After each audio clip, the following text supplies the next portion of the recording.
Əziz dostlar, gözəl insanlar, hər vaxtınız xeyir olsun. Dünən bu məşhur millət vəkili Fəzail Ağamalının ölüm xəbərini oxudum və fikirləşdim ki, həqiqətən də Azərbaycanı iflic vəziyyətinə qoyan bu sistemin dəstəkçilərinin bir qram da rəhmət oxunmağa yəni haqqı yoxdur. Amma sonra bir neçə o dövrün şahidlərinin, 70'lərinin, Fəzail Ağamalının ilkin fəaliyyətə başlamağı dövrünün şahidlərinin yazılarını oxudum və anladım ki, həqiqətən də elə bu sistemi dəstəkləyənlər əvvəldən də çirkəf, çirkab, pis, xaraktersiz insanlar olurlar. Yəni onların elə zatında olur belə şeylər.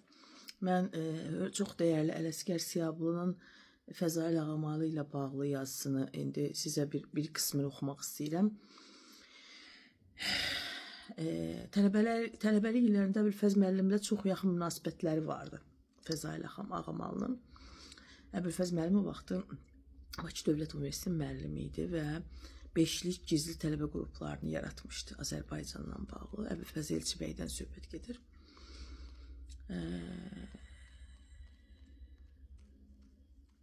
Fəzail Ağamalının verdiyi ifadələr Əbülfəz Elçibəyin 1974-cü ildə Dövlət Təhlükəsizlik Komitəsi tərəfindən, yəni KGB tərəfindən ciddi baskılara, təzyiqlərə məruz qalmasına, təqibə məruz qalmasına səbəb olur.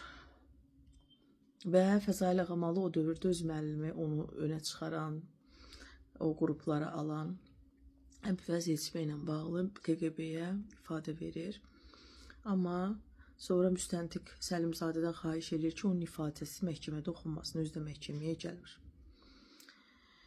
Amma sonradan həmin KGB-nin polkovniki, Azərbaycan müstəqil olandan sonra KGB-nin polkovniki Eldəniz Quliyev Fəzail Ağamalının Elçibəyə necə iş verənini eləməyin ifşa eləyir.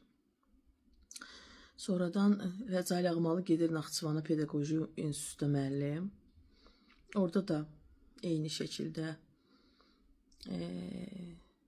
Elçibəyə qarşı fəaliyyətini davam edir. Elçibəy ona bir daha şans verir. Özü hakimiyyətdə olarkən, prezident olarkən nazir müavin eləyir, amma o yenə də onu satır. Əslində Heydər Əliyevin də xoşu gəlmirmiş Fəzail Ağamaldan, çünki Heydər Əliyev elə bir insan idi ki, o satqınlara heç bir zaman işlədərdi özünün xeyrinə, amma heç bir zaman güvənməzdi və rəğbət duymazdı. Çünki xaraktersiz sayırdı, bilirsiniz, cındır adamı heç kim sevməz. Cındırı işlədən belə sevməz. Neysə də Allaha qurban olum, elə dönəmə gəldi, çıxdı ki, Fəzail Ağamalı